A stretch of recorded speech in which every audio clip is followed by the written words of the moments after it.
Daniel capítulo 1, a partir do verso 8. Daniel 1, 8.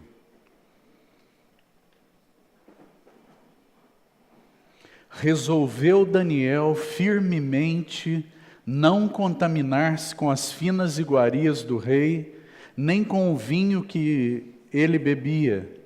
Então pediu ao chefe dos eunucos que lhe permitisse não contaminar-se. Ora, Deus concedeu a Daniel misericórdia e compreensão da parte do chefe dos eunucos. Vamos orar. Amado Senhor, temos grande expectativa para essa noite. Nos apresentamos ao Senhor, aos teus pés, à luz da tua palavra, para que o Senhor tenha um acesso livre aos nossos corações. Somos teus, Senhor, teu povo, que se chama pelo teu nome. Queremos nos humilhar e te buscar nessa noite. Então, certamente o Senhor ouvirá dos céus e sarará nossos corações. Por isso, sê misericordioso conosco. Dispensa a nós da tua poderosa revelação, capaz de constranger nossos corações, perfurar nossos corações. Toma tua palavra viva e eficaz. Assim suplicamos, ó bendito Espírito Santo, e aplica a necessidade específica de cada coração, para que tu tenhas o teu ganho nesta noite, para que o Senhor obtenha a tua glória em cada vida nesta noite. Assim nos apresentamos ao Senhor, com confiança, Senhor, e grande expectativa em Ti mesmo, porque Tu és fiel. Bendito seja o Teu nome. Amém. Irmãos, nosso encargo, então, para essa noite e para amanhã pela manhã, é compartilharmos algo no livro do profeta Daniel, a respeito da juventude de Daniel e dos seus companheiros. E nosso desejo é olharmos isso através de 4 pontos muito específicos.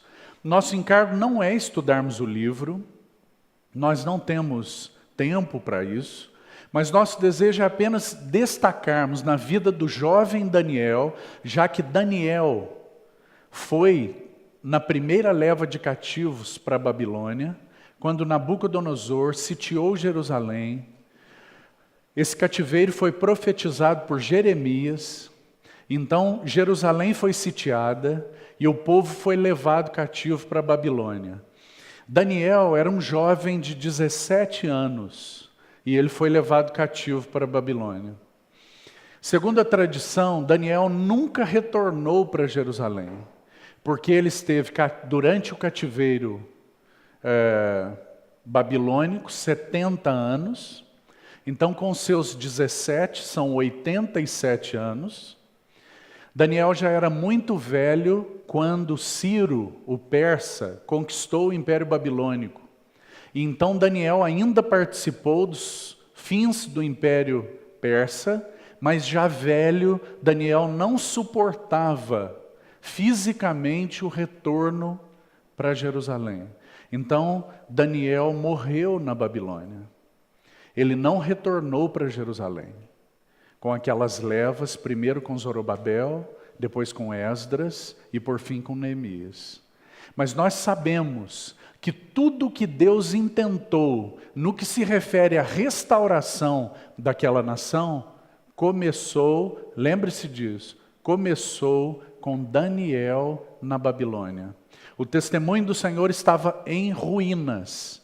E se nós formos olhar a restauração, nós temos 3 personagens principais dentre os profetas que profetizaram nos tempos de restauração.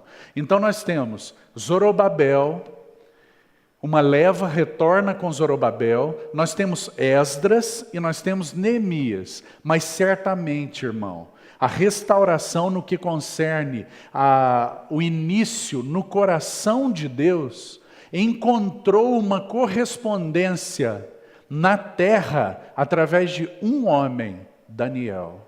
Daniel se dobrava diariamente em direção a Jerusalém e clamava. Porque Daniel não pôde voltar para Jerusalém, mas seu coração nunca deixou Jerusalém. Daniel sabia que o Senhor havia prometido colocar seu nome e sua glória em Jerusalém. Jerusalém é apenas uma figura, lembremos. Mas o Senhor havia prometido que sua glória e seu nome estaria em Jerusalém. E Daniel sabia disso. Então Daniel clamava ao Senhor. Mas o jovem Daniel, aos seus 17 anos, ele foi levado para a Babilônia. Então nosso encargo é olharmos a juventude de Daniel e de seus amigos através de 4 aspectos muito específicos. Então, quais são as demandas do Senhor que através da juventude de Daniel se tornam claras para nós? O que o Senhor obteve naquelas vidas, requereu daquelas vidas e então obteve naquelas vidas de tão precioso e com princípios espirituais para nós, jovens dessa geração. Primeiro, consagração. Daniel foi alguém consagrado ao Senhor. Segundo, Daniel foi alguém que amou a palavra do Senhor. Daniel amava a palavra. Terceiro aspecto, Daniel era alguém que orava. Daniel compreendeu o que significa manter companhia com Deus. Orar. Daniel compreendeu o que significa interceder. E Daniel compreendeu o que significa ter suas orações respondidas. Esse é Daniel. Então Daniel, além disso, nós ainda temos um quarto aspecto. Daniel compreendeu o que significa não amar a própria vida. 4 pontos então. Nosso tempo de hoje, nós consideraremos 2 pontos. Consagração e amor à palavra. Amanhã, então, ficaremos com outros 2 pontos. Oração e amor ao Senhor acima da própria vida. Então, esses 4 pontos nós vamos ver na vida de Daniel. Vamos então dar alguns passos específicos. Primeiro ponto, consagração. O texto no livro de Daniel que vai servir para nós como base para considerarmos na palavra o que é consagração, porque meu encargo, irmão, é que você saia daqui compreendendo no Senhor o que é a verdadeira consagração. O que o Senhor requer de um jovem quando Ele diz, eu desejo que você se consagre. Nós precisamos compreender isso, sabe por quê? Senão nós entendemos que consagração é um favor que nós fazemos para Deus. O Senhor me salvou e eu presto um favor para Ele me consagrando. Então, essas coisas precisam ficar bem claras para nós, para que você compreenda que se você não se consagrar, essa é uma decisão exclusivamente sua. E você é livre para tomar essa decisão. E também arcar com as consequências de não viver uma vida consagrada ao Senhor. Então as coisas têm que ser bem claras para nós, porque o Senhor não brinca conosco. Quando o Senhor te chamou, irmão, Ele não te prometeu mundos e fundos. Ele apenas te chamou, como Ele chamou cada um dos seus discípulos. Vem e segue-me. Foi assim que o Senhor te chamou e me chamou. Para nós estarmos com Ele. Nada mais. O que passar disso, então é específico trato do Senhor com cada vida. Nós precisamos compreender isso. Interessante, no passado, quando eu era bem jovem e ia me casar, então nós não tínhamos casa própria ainda, quando nos casamos.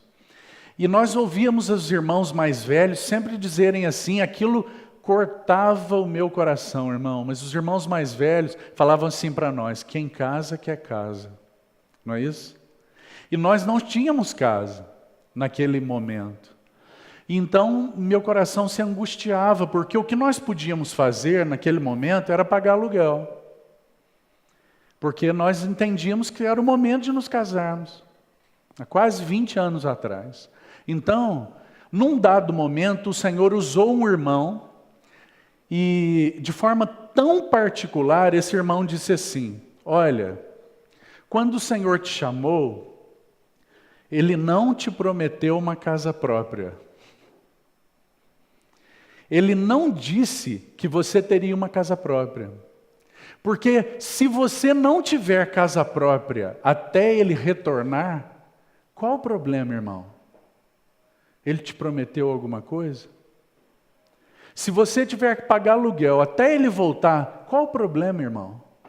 Quem disse para você que nós precisamos ter essas coisas? Sabe quem foi? O mundo.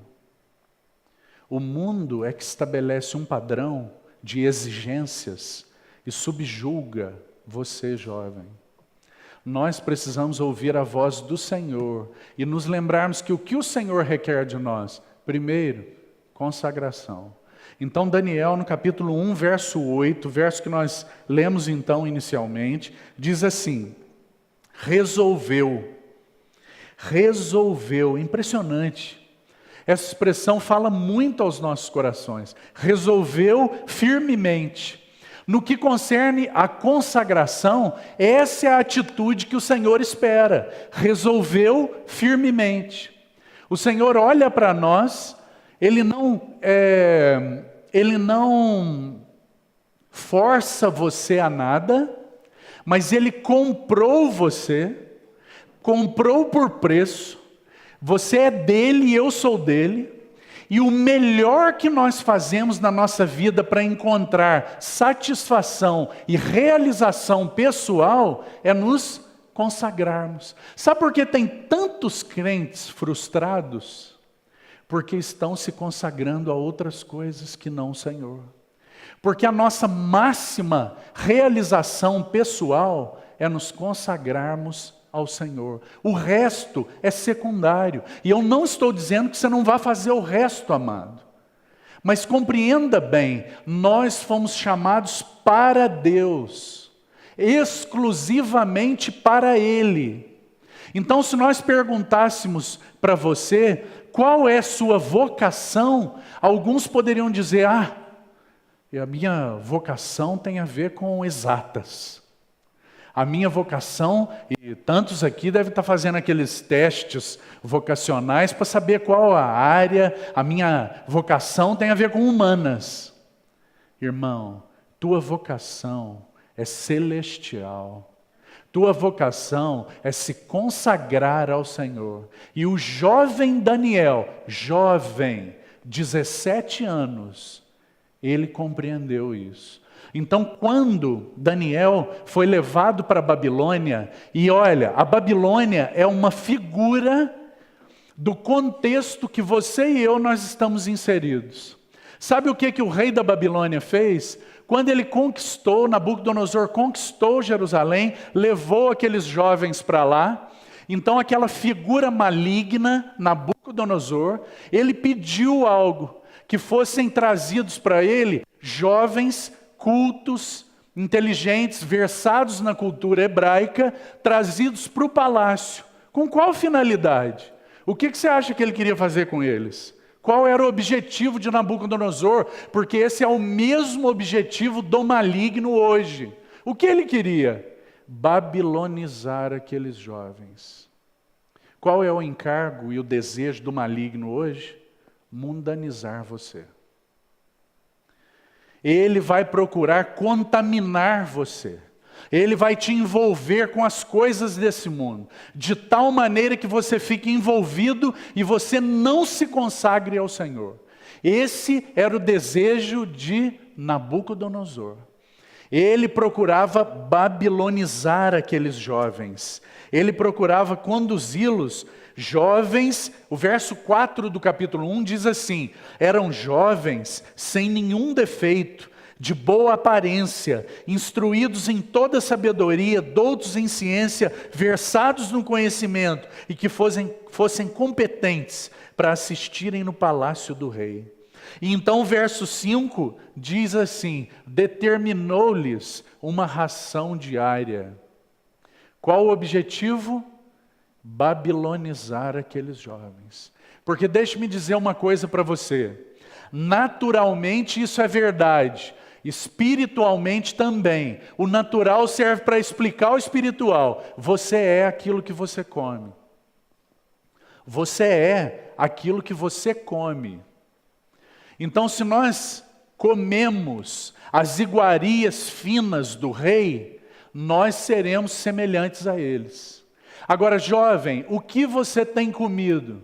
Com o que você tem se misturado? Então nós precisamos de alguns textos do Novo Testamento que vão nos ajudar nisso, a compreender o que significa consagração. Especificamente 2 textos. Primeiro, eu gostaria de citar aquele que está anotando e que quiser abrir, pode abrir. O apóstolo Paulo, aos Coríntios, ele faz 2 citações com 3 aspectos diferentes.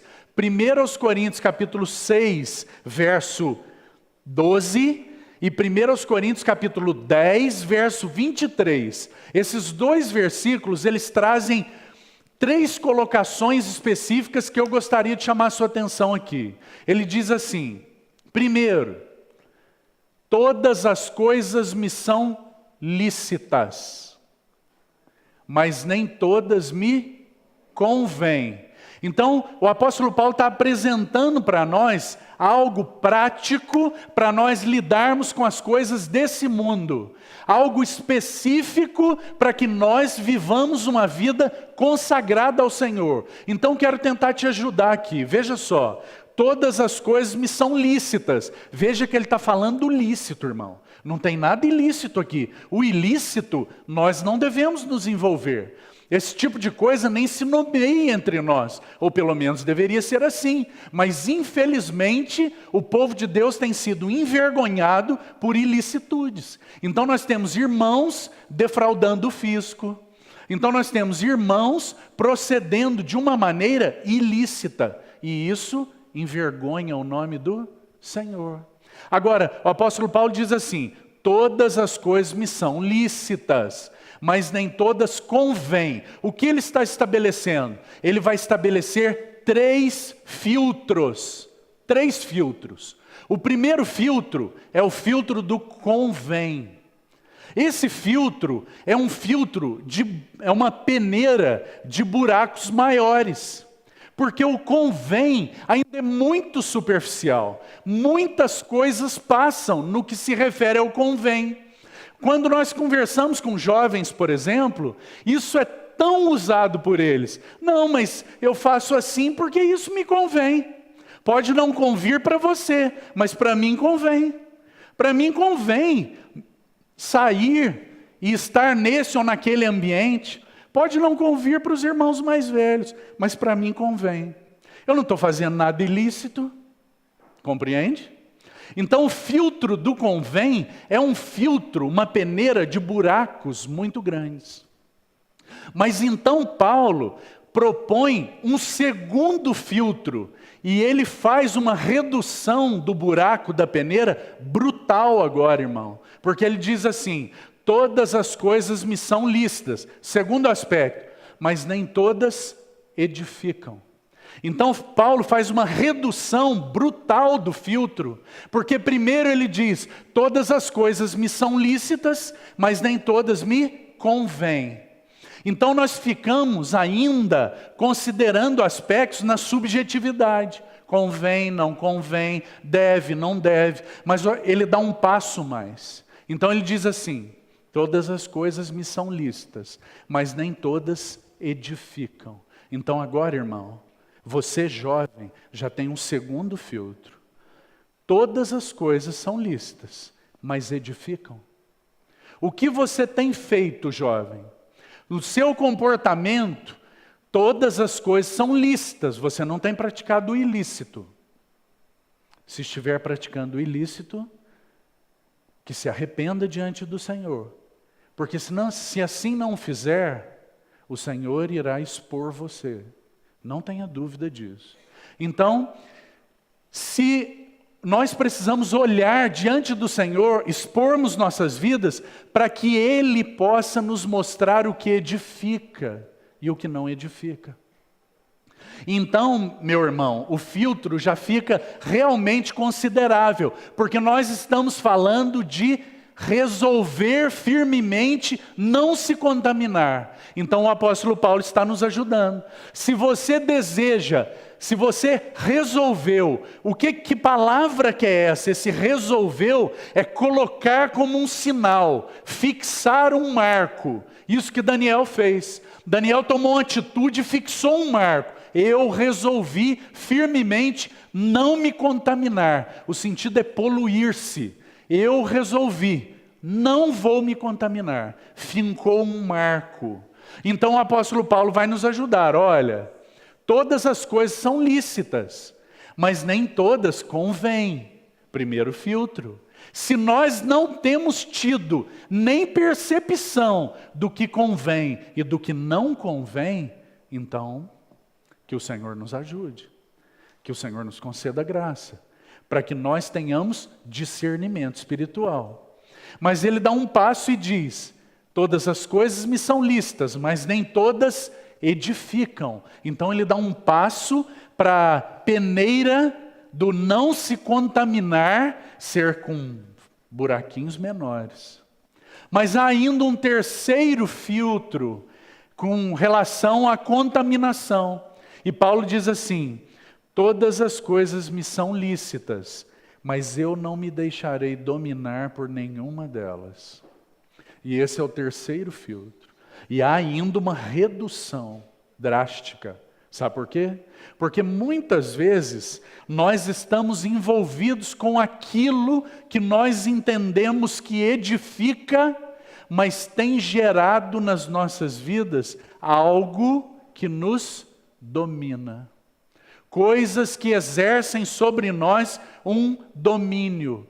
Então nós queremos exercer determinadas coisas que envolvem o nome do Senhor e nos tornamos pessoas dominadas por essas coisas. Então o apóstolo Paulo nos coloca 3 filtros que talvez possam nos ajudar muito a compreender o que significa consagrar-se. Mas ele ainda diz mais aos romanos. O apóstolo Paulo também aos romanos vai falar um pouco sobre o que é consagrar-se. Então nós precisamos da ajuda de Romanos, capítulo 12, versos 1 e 2, texto muito conhecido de todos vocês aqui. Talvez alguns de vocês conheçam de cor esse texto. O apóstolo Paulo diz assim: rogo-vos, pois, irmãos. Rogo-vos, pois, irmãos. Essa palavra rogo-vos é um apelo suplicante. Rogo-vos, pois, irmãos. É um apelo de súplica. É como se Paulo tivesse compreendido o que todo mundo não compreendeu. Então nós estivéssemos aqui tentando, e ele estivesse aqui diante de nós, suplicando: eu faço um apelo a vocês. Eu faço um rogo a vocês, que vocês se apresentem diante do Senhor como um sacrifício. E isso é o que vocês são. Ele separou vocês, vocês são dele. Então, depois dele discorrer tudo a respeito do Evangelho de Deus, você sabe que de forma simples, o livro de Romanos pode ser dividido assim. Capítulos de 1 a 11, você tem toda a parte doutrinária. O apóstolo Paulo vai tratar de todos os aspectos do Evangelho de Deus, Cristo, sua pessoa, conforme, então, apresentado em Romanos. Mas a partir do capítulo 12 até o capítulo 16, o que Paulo faz? Ele inicia uma parte prática, como em todas as suas epístolas. Todas. Então, a partir do capítulo 12, nós temos uma súplica de Paulo. Eu já expliquei tudo para vocês, é como se ele dissesse. Tudo já nos foi dito. Então agora eu faço um apelo suplicante, jovem. Apresente-se ao Senhor. Não ouça as palavras do Senhor como mais palavras que vão se acumulando sobre a sua cabeça e que não têm vigor e expressão prática na sua vida. Irmão, será que nós não tememos isso? Seria melhor nós fecharmos os ouvidos e não ouvir. Será que nós não tememos ouvir e ouvir e ouvir o refalar do Senhor? Há um texto em Provérbios que diz assim: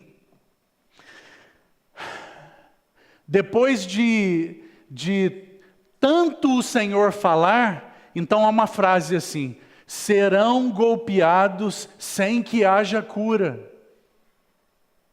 Serão golpeados sem que haja cura. Será que não há temor de Deus nos nossos corações? O temor de Deus é o princípio da sabedoria, da ciência. Nós então ouvimos e as palavras não têm tido expressão, vazão prática nas nossas vidas. Elas se acumulam sobre as nossas cabeças, como sentenças que condenam nossa vida, porque expõem nossa vida fraca e não consagrada. Que o Senhor seja misericordioso conosco e haja nos nossos corações o que houve no coração de Daniel. Daniel resolveu firmemente. Então, irmão, não deixe passar para amanhã, não deixe passar dessa noite. Dobre-se diante do Senhor e resolva algo. Resolva diante do Senhor algo. Se apresente ao Senhor. Rogo-vos com súplica. Apresenteis os vossos corpos a Deus como um sacrifício vivo, santo e agradável. Santo. Presta atenção, santo, porque Ele já nos separou. Se Ele não nos tivesse separado, nós não poderíamos nos apresentar, porque isso seria uma profanação. Apresentar a Deus algo que Ele não separou, isso é profanação. Mas porque Ele já nos separou, então nós somos seus santos. Então o sacrifício é um sacrifício que deve ser apresentado, porque ele é um sacrifício vivo, santo e agradável a Deus. Esse é o vosso verdadeiro culto espiritual. Irmão, nós precisamos compreender muitas coisas, porque qual será a nossa compreensão de culto? Esse texto nos choca, porque ele está dizendo que para Deus, culto é consagração. Culto para Deus é consagração. É quando nós nos apresentamos como assembleia diante dEle, com uma firme resolução no coração. Senhor, eu me apresento a Ti, sou Teu, e eu não quero me contaminar com nada mais. Eu estou à Sua disposição, Senhor. Eu não quero me conformar com o presente século, porque é assim que o texto continua. E não vos conformeis. A palavra no grego aí é metamorfose. É tomar a forma, metamorfosear-se. Tomar a forma. Não vos conformeis. Obrigado, irmão. Com o presente século. Com os dias que você tem vivido. Agora, sabe o que é uma vergonha para nós? É que as modas do mundo entram com uma facilidade na igreja. É impressionante. Então nós vemos as coisas do mundo adentrando para a igreja e atraindo os corações. Então eu preciso ser muito específico com você, irmão. Mas nós não precisamos ser um povo, uns eremitas. Nós não precisamos ser aqueles que se retiram para os mosteiros no deserto, para que o mundo não tenha influência sobre nós. Num dado momento da história da igreja, alguns irmãos entenderam que esse era o caminho. Então nós temos um movimento monástico. E esses irmãos se retiraram para os desertos. E nesses desertos eles entenderam que talvez se houvesse uma mudança geográfica, o mundo saísse do coração deles. Mas eles compreenderam que por mais longe que eles fossem, a questão estava aqui, ó. Precisava ser tratada no coração. Certo? Mas nós precisamos olhar para o outro lado, porque essa é uma atitude radical. Mas e a permissividade que nós vivemos? O mundo, as pessoas do mundo, os artistas, começam a cortar o cabelo de uma determinada forma, daqui a pouco está todo mundo cortando o cabelo da mesma forma. O mundo começa a deixar a barba crescer, daqui a pouco está todo mundo com a barba grande. Por que isso, irmãos? Porque o sujeito faz uma tatuagem, então os crentes marcam o corpo. E não compreendem o que a palavra de Deus diz. O vosso corpo é santuário do Espírito Santo. Que o Senhor nos ajude, irmãos. Que o Senhor nos ajude. Nós temos sido muito permissivos. Nós temos sido muito contaminados, já estamos contaminados com uma série de coisas, que o Senhor tem misericórdia de nós. Nós precisamos nos dobrar diante dEle para compreender o que é verdadeira consagração. Senão essas coisas passam despercebido. E aí sabe o que está acontecendo nos dias de hoje? Há 20 anos atrás, o inimigo traçou uma estratégia e começou a semear algo que hoje é tido como normal. Então, ele começou a unir um conceito, homossexualismo. Ele começou a unir isso a alguns personagens específicos, principalmente no nosso país. No nosso país, assim como em todos os outros, ele começou a unir isso a personagens do mundo da comédia. Personagens cômicos, interessantes. Então eles começaram a aparecer e a declarar sua homossexualidade. 15 anos depois, nós estamos engolindo isso como normal. Que o Senhor nos ajude. Que o Senhor nos ajude a compreendermos o que é os verdadeiros nazireus que o Senhor deseja ter. Porque a lei do nazireado, conforme está descrita lá em Números capítulo 6, ela apresenta para nós o padrão de Deus de consagração. Você se lembra?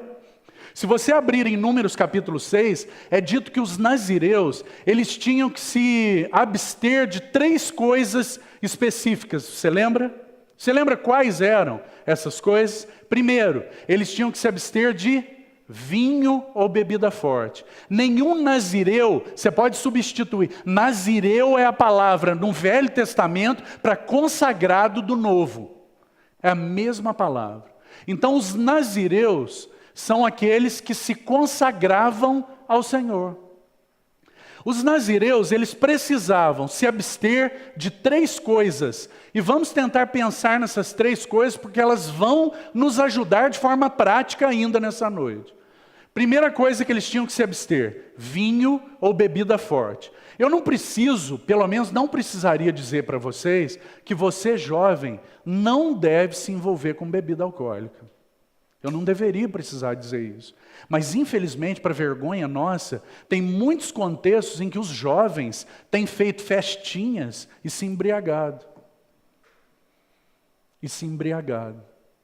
Você acha que isso é contaminação ou não é, irmão? O que você acha disso? O que você acha dessa vergonha para o testemunho do Senhor?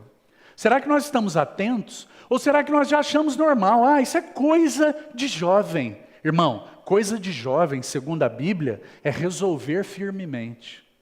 Coisa de jovem, segundo a Bíblia, é se entregar ao Senhor. Isso é coisa de jovem, segundo a Bíblia, porque o Senhor diz: jovens, sois fortes, a palavra de Deus permanece em vós e tendes vencido o maligno. Então nós precisamos abolir do nosso meio esse tipo de coisa. O Senhor, em algumas vezes, Ele diz para o povo de Israel: nem se nomeie isso no meio de vocês. Esse tipo de colocação nem se nomeie no meio de vocês, porque isso é abominável aos meus ouvidos. Então que nós sejamos mais atentos àquilo que o Senhor tem requerido de nós, como jovens. Então eu não deveria dizer para você que você deve se abster de bebida forte, mas eu vou usar esse aspecto que o nazireu se abstinha para falar algo mais para você, porque o vinho ou a bebida forte, que ele deveria se abster, fala de algo. Então eu queria sugerir para você que o vinho fala de não ser absorvido pelos prazeres terrenos. Irmão, nós temos jovens, moças, que vão na academia 7 dias por semana, de manhã e à noite, e às vezes jovens cristãs. E isso tem a roupa da saúde hoje. A roupa da saúde.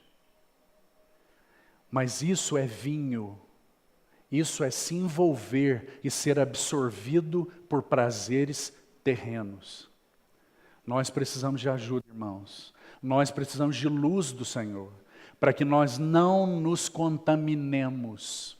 A contaminação está aí, mas se nós não resolvermos firmemente, nós nos contaminaremos. Então o vinho fala de ser absorvido por prazeres terrenos. Quais são os prazeres que te absorvem? Sabe aquele jovem que cada hora ele está fazendo uma coisa. Num dado momento, agora, o prazer do momento é fazer trilha de moto. Daqui a pouco, o prazer do momento muda e agora é pedalar. É outra coisa que está na moda aqui no nosso país. Agora o prazer é pedalar, o cara pedala, deixa a mulher em casa, perde as reuniões e pedal, porque é o pedal. E se contamina com esses prazeres terrenos. Por quê? Porque nós não somos sensíveis à direção do Senhor. Tem alguém aqui dizendo que andar de bicicleta é inadequado? Mas o problema, irmão, é ser absorvido por prazeres terrenos. Você compreende? Daqui a pouco não é mais andar de bicicleta. Passou. É igual criança que muda de brinquedo. Daqui a pouco, agora, é montar um conjunto. Porque isso também está na moda nos nossos dias. Então o sujeito monta um conjunto, uma banda. E daqui a pouco já não é mais isso. Então é um outro prazer. Viciados em entretenimento. Aí, nós nos reunimos para ouvir a palavra e nós não aguentamos. Tem que ter alguma coisa para fazer, porque senão não aguenta. E sabe qual que é o argumento? Jovem. Nós somos jovens. Irmão, quando que os jovens vão ter uma conferência de treinamento? Quando que os jovens vão se apresentar voluntariamente para ter uma conferência de treinamento? Nós já vimos, se você leu um pouco sobre a história da igreja, momentos em que jovens se dedicaram ao Senhor, leram 50 vezes um livro da Bíblia, antes então de ouvir as mensagens, cedo, de tarde e à noite, durante um período de tempo. Agora, se falar isso hoje, choca. É uma coisa absurda. Como é que é possível isso? Isso é radicalidade. Isso é coisa de maluco. Então os irmãos me perdoem por colocar dessa maneira, mas se nós não colocarmos assim, nós não seremos ajudados. Então, a segunda coisa que o nazireu deveria se abster era da navalha. Ele não deveria cortar o cabelo. O nazireu não deveria passar navalha sobre a sua cabeça durante o tempo do seu nazireado. Então ele não deveria cortar o cabelo. Do que fala isso, irmão? Do que fala a navalha? Ele não estaria ocupado com a sua honra pessoal. Hoje, nós temos um homem tirando a sobrancelha. Você já viu isso, irmão? A vaidade é algo tão... E, irmão, não se ofenda se você já tirou sua sobrancelha, que não tem ninguém desejando expor isso. Mas o que eu quero dizer é que nós somos de uma geração escravizada à aparência. Nós somos, para as pessoas, o que elas veem por fora, infelizmente. Infelizmente.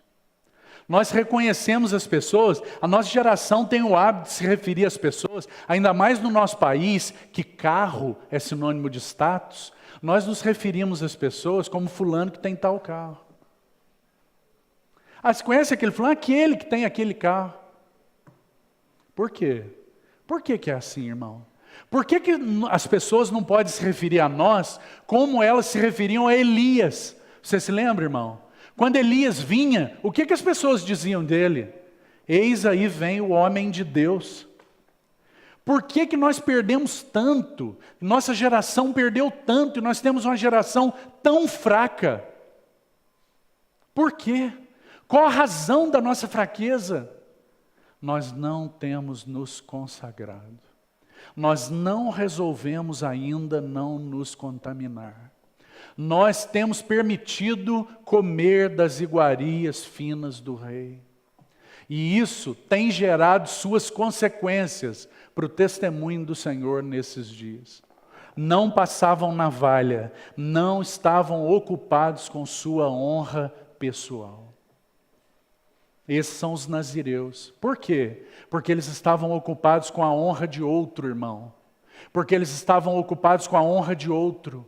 Estevão não estava preocupado se as pedras estavam vindo sobre ele, mas ele não negociaria a verdade. Ele não abriria mão da verdade, porque Estevão estava preocupado com a honra de outro. E nós? E nós? Com que nós estamos preocupados? Terceira coisa que o nazireu, ele não deveria, ele deveria se abster, eram 3 coisas: vinho ou bebida forte, navalha no cabelo, e a terceira coisa, ele não deveria tocar nenhum cadáver. O nazireu não podia tocar nenhum cadáver. E do que fala isso, irmão? Essa questão fala de não se envolver, nem tocar em nada que possa contaminar a sua consagração. Não se envolver e nem tocar em nada que possa contaminar a sua consagração. Agora, irmão, nós precisamos dobrar, nós não precisamos ouvir mais nada.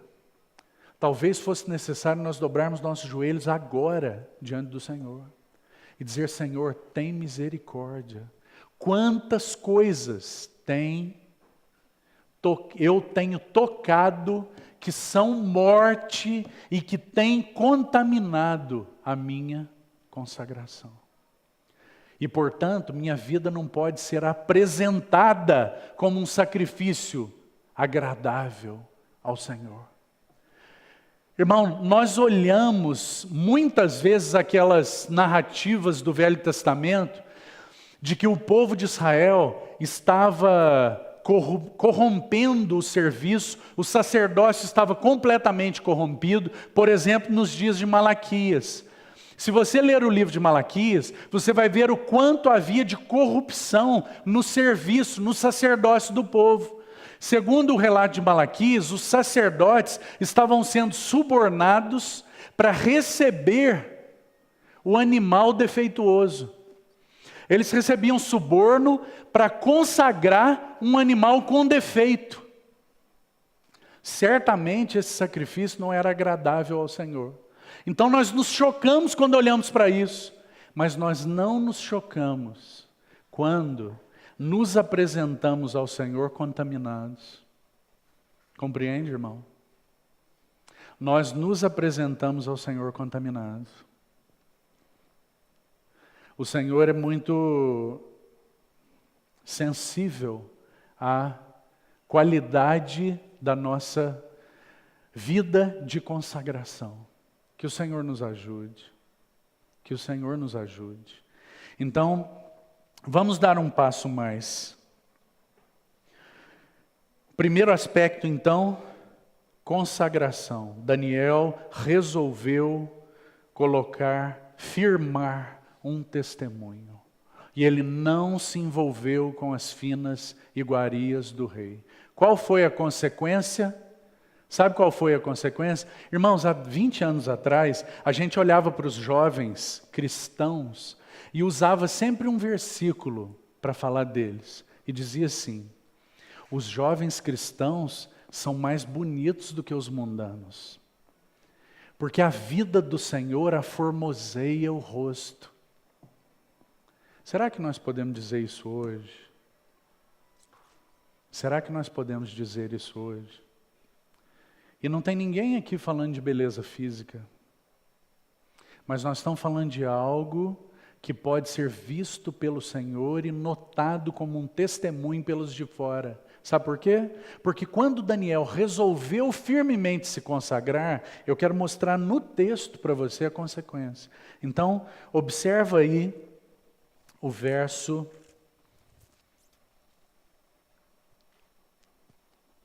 15, capítulo 1, verso 15.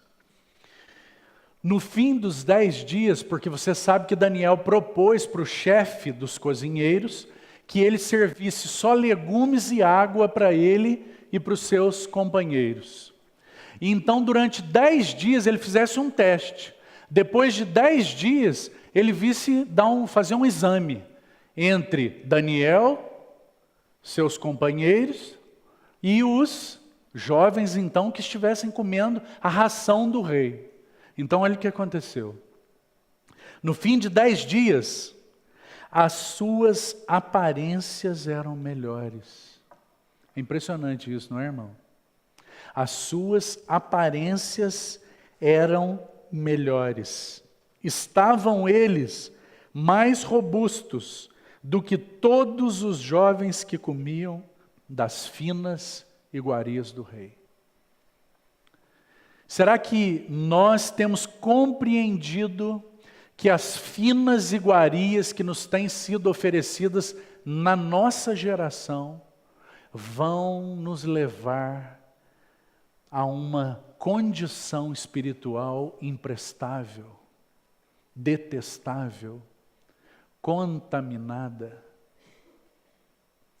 Que o Senhor nos ajude a discernir essas coisas, para que Ele possa falar a você, porque isso não compete nem a mim e nem a nenhum de vocês dizer para o outro, mas compete a cada um de nós nos dobrarmos diante do Senhor, para que o Senhor diga para nós o que tem sido na sua vida uma fina iguaria que tem te contaminado. Que o Espírito Santo possa ir tocando cada coração aqui e deixando muito claro, para que você e eu, nós tenhamos a responsabilidade diante do Senhor de resolver. Resolver, irmão, envolve duas posições distintas. Ou você resolve fazer ou não fazer. Não tem meio termo. Aquele que comigo não ajunta, espalha. Aquele que não é por mim, é contra mim. Simples assim. O Evangelho não tem meio termo. Então, esse é o primeiro aspecto, consagração. A juventude de Daniel apresenta para nós uma demanda do Senhor, consagração. Como Daniel nos ensina sobre isso? Resolveu firmemente não se contaminar. Então, os textos de Romanos e de 1 Coríntios nos oferecem um pouco a respeito de uma vida dedicada ao Senhor. Agora vamos para o segundo aspecto. E o segundo aspecto que a vida de Daniel nos apresenta é dedicação à palavra. E eu gostaria de chamar a sua atenção para 2 versículos aí no livro de Daniel. Primeiro no capítulo 9. Observe a dedicação de Daniel à palavra, o amor de Daniel à palavra. Capítulo 9, verso 2. Vamos ler a partir do verso 1 para contextualizar você. Olha só. No primeiro ano de Dario, filho de Assuero, da linhagem dos Medos, o qual foi constituído rei sobre o reino dos caldeus, no primeiro ano do seu reinado, eu, Daniel, entendi pelos livros, ele está se referindo à palavra, eu, Daniel, entendi pelos livros que o número dos anos de que falara o Senhor ao profeta Jeremias, em que haviam de durar as assolações de Jerusalém, era de 70 anos. Eu, Daniel, entendi pelos livros. Agora preciso te fazer uma pergunta, irmão.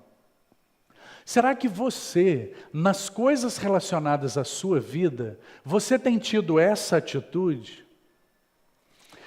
Você tem se dobrado à palavra de Deus e tem descoberto a vontade do Senhor para a sua vida? Tudo que você tem acesso no que se refere à palavra é de segunda mão. Tudo de segunda mão.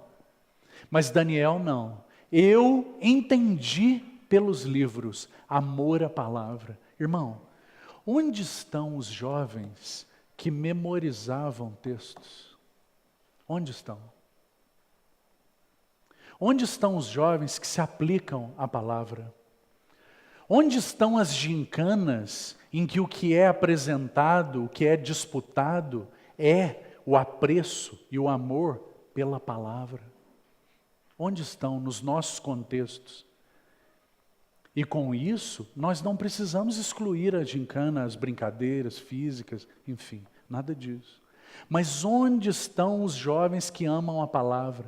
Onde estão os jovens que se juntam para ler textos? Irmão, nós tivemos contexto na história da igreja de perseguição, em que as Bíblias foram tiradas da mão dos irmãos. E aí eu preciso dizer uma coisa para você. Se nós sofrermos uma perseguição intensa no nosso país, nós estamos às portas da volta do Senhor, isso é possível de acontecer. Se o anticristo se levantar e houver uma perseguição intensa sobre o nosso país, e as Bíblias forem recolhidas, o que você tem no coração e na mente? O que vai restar para você? Irmão, essa palavra está na sua mão, porque muitos amados irmãos entregaram suas vidas por ela. Muitos. Na história da igreja houveram irmãos que tinham seus pescoços degolados, o sangue recolhido num balde e suas Bíblias mergulhadas no sangue, na Rússia. Que o Senhor use de graça conosco para que nós compreendamos o valor disso que você tem nas mãos. Para que nós não sejamos levianos com a palavra de Deus. Você não tem um livro comum nas suas mãos. Esse livro é a palavra viva de Deus, de Gênesis a Apocalipse. Inerrante. O que significa isso? Não há erro nela. Se você, na sua mente, observar algo que você acha que está incoerente, o problema está na sua mente. Certamente. Porque ela é inerrante, perfeita, auto-interpretativa. Ela não precisa de explicações. Ela é auto-interpretativa. Já dizia um homem de Deus do passado que a palavra de Deus é como um leão e não como um rato. Ela precisa apenas ser lida e ela dá conta de si mesma. Ela não precisa de defesa. Essa é a palavra viva de Deus. Então, quando nós nos referimos à palavra de Deus, nós precisamos de nos lembrar de algumas porções. Uma das leis de interpretação da palavra é a lei da menção completa. E nós temos na Bíblia algumas menções completas sobre determinados assuntos. Então, por exemplo, nós temos uma menção completa sobre a língua em Tiago. Nós temos uma menção completa sobre a ressurreição em 1 Coríntios capítulo 15. E onde nós temos uma menção completa sobre o que a palavra é? Salmo 119. O Salmo 119 é um acróstico. Cada 8 versos começam com a primeira letra do alfabeto hebraico. Isso é um acróstico. Ele é composto em estrutura acróstica. Segundo os estudiosos, foi Esdras, o escriba, o homem da palavra, Esdras, que escreveu o Salmo 119. Irmão, você já se debruçou sobre o Salmo 119? Você já viu as expressões ali relacionadas à palavra? A palavra ali é chamada de lei, de mandamento, é chamada de... Vamos abrir lá e pontuar algumas expressões. Salmo 119, veja só.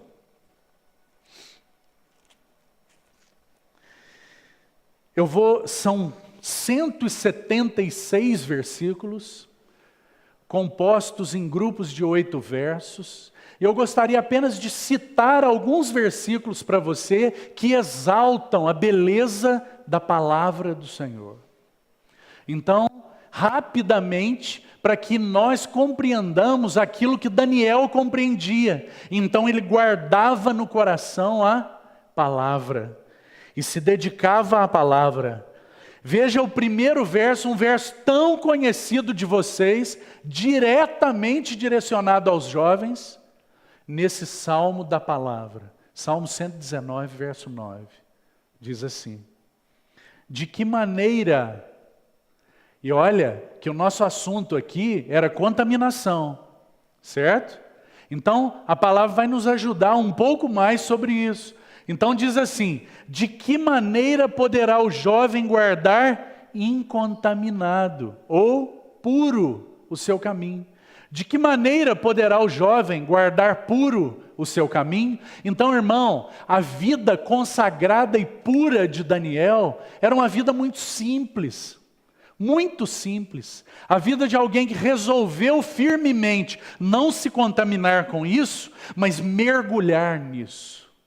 Daniel decidiu não se contaminar com as coisas da Babilônia, mas ele mergulhava na palavra do Senhor. Então, você tem diante de você algo a escolher. Simples assim. Não pense que essa responsabilidade é dos irmãos que têm o encargo pela palavra. Essa responsabilidade é de todos aqueles que o Senhor chamou. E segundo esse texto, ela é exclusiva dos jovens. De que maneira poderá o jovem guardar puro o seu caminho? Observando, considerando, checando, segundo, tendo como filtro a sua palavra. Que o Senhor nos ajude. Mais um verso que pode nos ajudar, porque aqui você vai ter muitas coisas. A palavra é chamada de decretos, juízos, é chamada de, deixa-me ver, testemunhos, ela é chamada de preceitos, tantas coisas, tantas coisas. Lei, preciosa palavra do Senhor. Então, alguns versos, vamos ao verso 34, diz assim: primeiro, vai aparecer nesse salmo 5 vezes uma expressão que estabelece um princípio. E essa expressão está ligada a receber entendimento da parte do Senhor. Então, o verso 34 diz assim: dá-me entendimento, e eu guardarei a tua lei, e de todo o coração a cumprirei. O Espírito não dará entendimento àqueles que não quiserem obedecer. Anota isso aí. Medita um pouco sobre isso. O Espírito não dará entendimento àqueles que não quiserem obedecer. Simples assim. Por que tantos jovens não têm tido direção? Por que tantos jovens se confundem em coisas muito elementares? Muito elementares. Tem jovem que senta com a gente para perguntar: irmão, vai ter uma festa, sim, e vão todos os meus amigos, conhecidos, e essa festa vai até mais tarde, nessa festa vai ter isso, aquilo outro. Você acha que eu devo ir? Como você acha que a gente ouve uma coisa dessa, irmão? É uma decisão tão elementar, mas tão elementar, que falta tanto discernimento, que nós precisamos nos arrepender. Para que o Senhor nos dê entendimento. São coisas que nós nem deveríamos estar perguntando. Nós estamos tateando ainda, como cegos, em coisas tão patentes, que contaminam tanto, e nós não tomamos nenhuma atitude. E ainda perguntamos se a gente acha devido ou não. Algo tão indevido. Vamos mais um verso 73. Diz assim: as tuas mãos me fizeram e me afeiçoaram. Ensina-me, ou é a mesma expressão, dá-me entendimento. Ensina-me para que eu aprenda os teus mandamentos. O que esse versículo está dizendo? Tudo que é necessário para que você compreenda a palavra já te foi dado. Todas as necessidades em termos de capacidade para compreender a palavra já te foi dado. Quer que eu te cite um exemplo? Aqueles que são do Senhor, quando a palavra do Senhor é pregada, ela tem um correspondente dentro de você. Você pode até não assimilar tudo, mas algo fala no teu coração, porque o Espírito toca o seu espírito. A palavra do Senhor, ela encontra correspondência nos nossos corações, porque tudo que é necessário para que nós a compreendamos, já nos foi dado. Por que então nós temos um entendimento, uma compreensão inadequada? Fácil a resposta: contaminação. Contaminação. Vamos mais um texto. Verso 97. Quanto amo a tua lei, é minha meditação todo dia. Quanto amo a tua lei, é minha meditação todo dia, irmão. Tem alguns versículos que nós deveríamos ter cuidado para ler. Por exemplo, hoje nosso irmão leu um texto aqui, em que há uma frase do apóstolo Paulo, que com relação à vida dele, ela era muito verdadeira. Agora, nós precisamos ter muito cuidado para falar essas coisas, porque o Senhor abomina a hipocrisia. O apóstolo Paulo diz assim: eu, de mim mesmo, quanto à minha vida, eu em nada a considero preciosa para mim mesmo. Paulo sabia muito bem que sua vida era preciosa para o Senhor. Ele sabia muito bem o quanto sua vida era preciosa para o Senhor. Tanto que Ananias diz para ele, o Senhor diz para Ananias, e Ananias foi um instrumento então na vida dele. Ananias se chocou quando o Senhor falou: Ananias, vai lá, você vai orar por Saulo, para que ele recupere a visão. Ananias quase que infartou naquela hora, né, irmão? Ele olhou para o Senhor e disse assim: Senhor, será que o Senhor tem consciência do que o Senhor está me dizendo? O Senhor está me pedindo para ir orar por aquele sujeito que veio para cá com carta para matar os cristãos. Então o Senhor disse assim para ele: vai, porque este é para mim um instrumento escolhido, e eu mostrarei para ele o quanto importa sofrer pelo meu nome. Quanto amo a tua lei. Essa é uma outra sentença que nós deveríamos ter muito cuidado para falar. Quanto amo a tua lei, é uma exclamação, é a minha meditação todo dia. O que esse versículo está dizendo para nós? Os que amam, guardam e esperam. Os que amam, guardam e esperam. Irmão, onde há amor, há memória. Não se esqueça disso. Onde há amor, há memória. Deixe-me citar um exemplo para você. Você se lembra que João, ele foi reconhecido por seu amor pelo Senhor. Não é assim? O discípulo amado. Não é assim que ele se refere a ele mesmo no seu evangelho? Mas, irmão, onde há amor, há memória. Então, quando João vai descrever as cenas do seu amado Senhor, ele é o único que descreve detalhes. Então ele diz assim: quando o Senhor estava na casa do sumo sacerdote, estava frio, era inverno. Por que João relata isso? Porque onde há amor, há memória. João amava o seu Senhor. Então ele sabia, ele relata, ele é o único que relata, havia uma fogueira onde se esquentavam. Ele é o único que relata. Porque onde há amor, há memória. Quanto amo a tua lei, é a minha meditação todo dia. Vamos mais, verso 125. E nosso encargo aqui, irmão, é mostrar para você a beleza da palavra. Porque se a palavra não for apresentada como ela é, um tesouro precioso, então você, jovem, vai entender que tem nas suas mãos algo comum, um livro qualquer. Vai se dedicar à leitura de outras coisas mais do que a palavra do Senhor.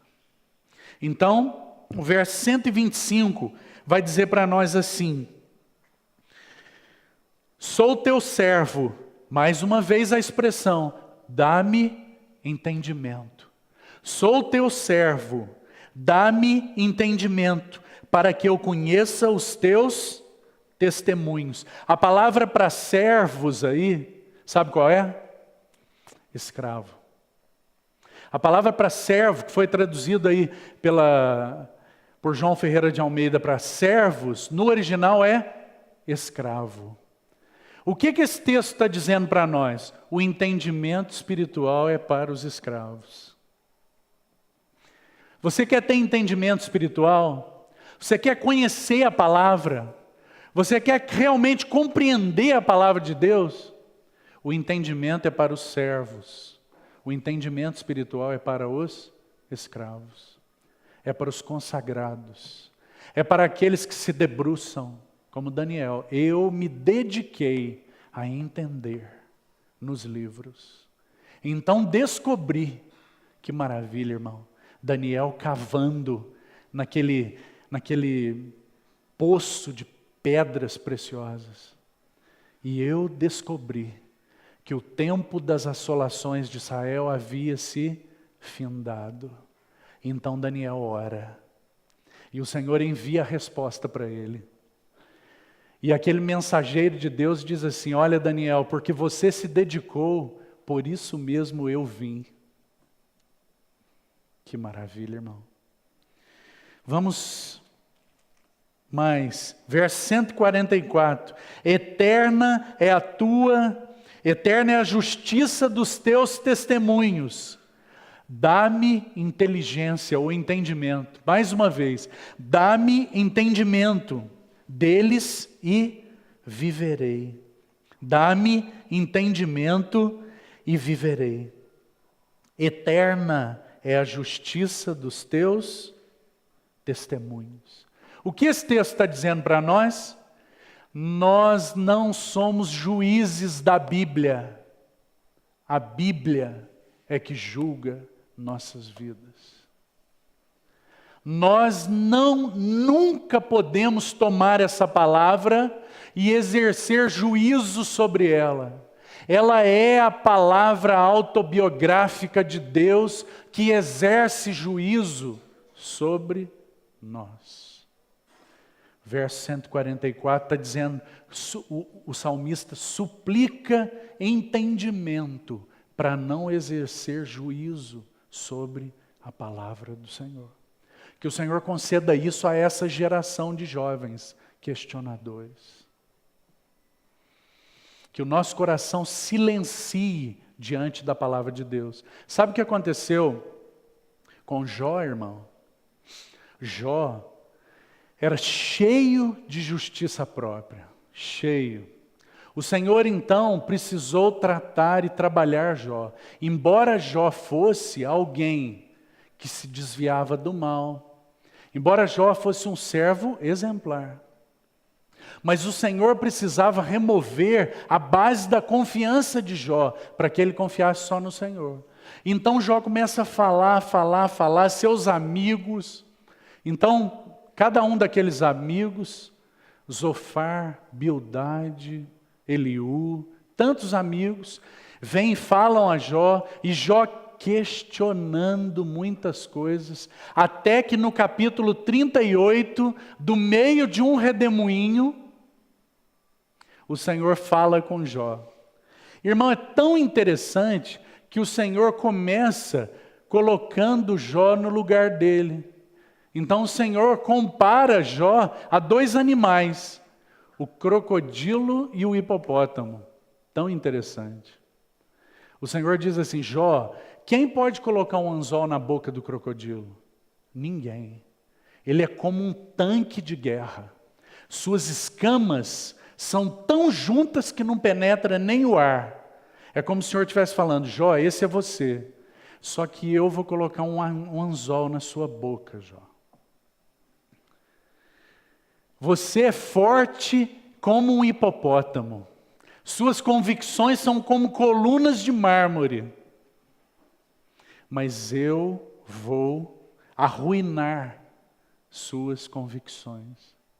Então o Senhor começa a perguntar para Jó, assim, Jó, onde você estava quando eu lancei os fundamentos do universo? Quem que dá ordem para o vento? Sai de casa agora e chama de volta. Quem diz para a cabra montês que a cria dela é com 12 meses? Então o Senhor vai falando, falando e falando. O que acontece com Jó quando a palavra do Senhor atinge o coração dele? E o que nós carecemos que aconteça com a nossa geração por meio dessa palavra? Jó fez assim, Senhor, eu ponho a mão na minha boca. Falei do que eu não conhecia, do que era demais para mim. Eu me arrependo no pó e na cinza. Eu te conhecia de ouvir falar, agora os meus olhos te veem. Que nós possamos ser essa geração de jovens, que deixem a condição de conhecê-lo, de ouvir falar, e que passem a ver com seus olhos abertos ao Senhor. Vamos um pouco mais. Dedicação à palavra.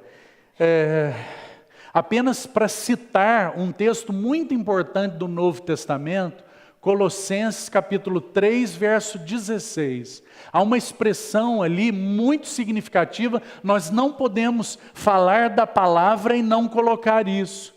Porque o apóstolo Paulo diz assim, habite ricamente em vós a palavra de Cristo.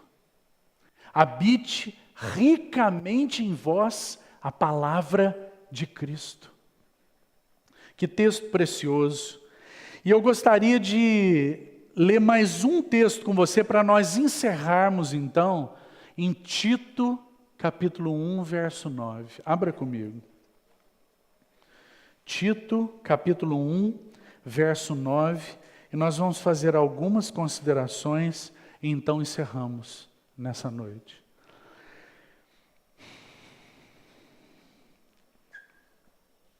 O apóstolo Paulo está falando para Tito a respeito dos ministros, dos bispos, daqueles que servem, que têm posições de governo. Mas o versículo 9 é um versículo que eu gostaria de usar essa aplicação para nós aqui nessa noite, no que concerne a amar a palavra. E que ficasse claro para nós que a vida forte e incontaminada de Daniel tinha como sustento, base, sua dedicação à palavra. Ele resolveu não se contaminar, mas abriu o seu coração para a palavra do Senhor. Então, Tito, capítulo 1, o verso 7, apenas para você contextualizar, diz assim, porque é indispensável que o bispo seja irrepreensível como dispenseiro de Deus, não arrogante, não irascível, não dado ao vinho, não violento, não cobiçoso, nem de torpe ganância, antes hospitaleiro, amigo do bem, sóbrio, justo, piedoso, tenha domínio de si. Agora veja o verso 9, diz assim, apegando-se à palavra fiel. Que palavra que é essa aí? Apegar-se. O que é esse apegar-se? Que o apóstolo Paulo está recomendando para Tito. Apegando-se à palavra fiel. O que é isso? O que significa esse apegar-se, irmão? Significa unir-se com cuidadosa atenção. Unir-se com cuidadosa atenção. Apegar-se à palavra fiel, que é segundo a doutrina, a palavra no grego aí é querigma, é aquele conjunto de doutrinas que o Senhor Jesus repartiu e que então teve extensão por meio de seus apóstolos. A palavra fiel, que é segundo a doutrina, de modo que tenha poder. E agora, essa expressão aí é muito significativa. Está dizendo, aqueles que são apegados à palavra, uma característica deles é poder. Poder. Irmão, porque o que nós vemos é um conjunto de jovens que conhecem a palavra, já ouviram sobre uma série de coisas, mas falta poder. falta poder para uma vida realmente agradável, para uma vida que manifeste a fragrância do Senhor. Falta poder para uma vida que seja um testemunho de consagração e de amor à palavra. Então, essa palavra poder pode nos ajudar, porque o sentido dela é poderoso em riqueza e influência. A palavra de Deus vai enriquecer você, jovem. Está te faltando assunto? Está te faltando argumento? Está te faltando capacidade de argumentação? Sabe o que pode te enriquecer? A palavra de Deus. Sabe o que pode te tornar poderoso e influente? A palavra do Senhor. Sabe o que acontece? Nós somos meio rebeldes sem causa. Nós não sabemos nem muito bem defender os argumentos que temos. Porque nós desconhecemos as nossas causas. Irmão, será que você e eu, nós temos condição de dar razão da nossa esperança? É o que Pedro diz, você se lembra? O apóstolo Pedro diz assim, que nesses dias, todos nós sejamos capazes de dar a razão da nossa esperança. Que nós devemos nos sujeitar a Deus, para que Ele exerça senhorio sobre as nossas vidas, e então termos condições de dar a razão da nossa esperança. Agora, quantos jovens aqui que têm dificuldade de falar para os amigos que estão indo a uma reunião no sábado? Quantos jovens aqui têm dificuldade de andar na rua com a sua Bíblia? Eu me envergonharei de quem de mim se envergonhar. Que o Senhor nos ajude. Então ele continua e diz assim, que esse que tem poder, verso 9, capítulo 1, ele, por meio desse poder, desse apego à palavra fiel, ele pode exortar pelo reto ensino, ele está habilitado para exortar. Então, essa palavra tem uma conotação positiva. Exortar aí, a palavra é parakaleo no grego, é chamar para o lado. Ela deriva da palavra usada para denotar a pessoa do Espírito Santo, paráclito, que é aquele que nos chama para o lado, que pega firme conosco. O Espírito Santo. Parakaleo é a palavra aí. Exortar no sentido positivo é uma capacidade de chamar para o lado, de ombrear junto, de dizer, eu sou um com você, vamos resolver junto, firmemente. Ele é capaz de exortar pelo reto ensino, como para convencer os que contradizem, e a palavra convencer aí tem uma conotação mais negativa, é combate mesmo, é batalha mesmo, é capacidade de defender a verdade, é apologética mesmo, é a capacidade de defender as verdades, de não se submeter. O sujeito é espírita e começa a falar um monte de bobagem e você não tem capacidade, nem condição bíblica para defender a verdade. E para dizer, olha, o único lugar no mundo que o espiritismo cresceu fora da França é no Brasil.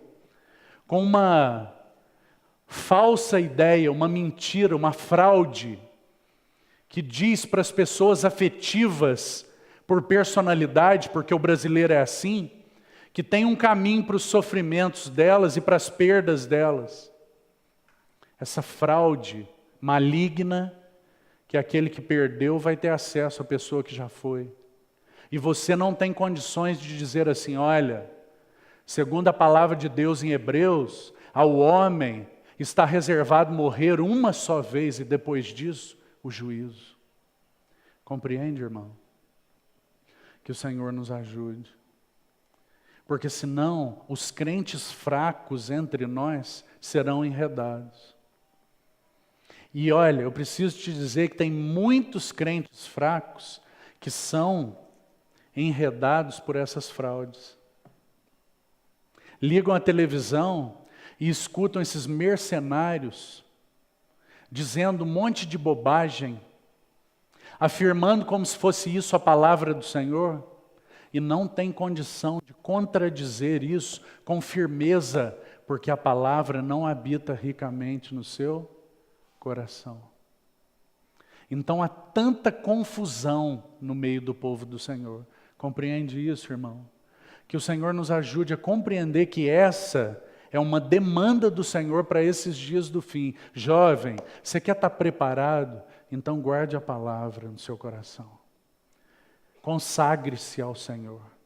Vamos ficar por aqui com esses 2 pontos e amanhã nós continuamos então, encerrando com mais 2 aspectos da juventude de Daniel.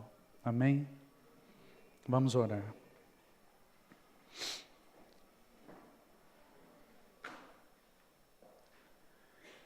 Pai, nós nos apresentamos a Ti. Tu conheces os nossos corações. Tu sabes as necessidades que temos, Senhor.